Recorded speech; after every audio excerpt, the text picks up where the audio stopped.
I can use Gemini Code Assist to write code for me easily like this. Write another function that takes two numbers and adds them. Switch to agent mode, hit send, and this function will be written in my current file. Let's see how we can do this. And it gives me the code. I can just click on accept or click on always accept so that I don't even have to click on this accept button, and this code will be written. Okay, so let's see how we can add this in your Visual Studio Code. And the best thing, this is free. Go to your extensions and search for Gemini.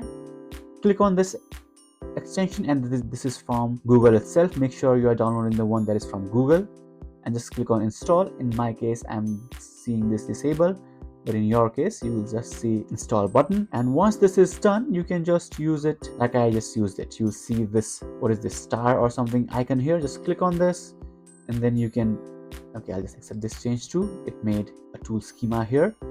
Okay, so to use it, you can just click here. I'll delete the current chat, and you'll just see this chat box here. To use agent mode like I did, just click on this agent here. To make changes to a specific file, what you can do is you can just click on this context items. Right now it is saying no files open, right? So you can just enter @ and then write the file name here, or just choose from here. Okay, so you can choose multiple files and you can talk about the files. So now there are 3 context items.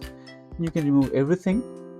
You can remove the files from context, and if you open files, it will automatically be added to the context, and you can ask Gemini to make changes in this file or ask it to explain code. So this is how you can easily use Gemini Code Assist for free on Visual Studio Code and superpower your coding process. If you have any questions, let me know in the comments below.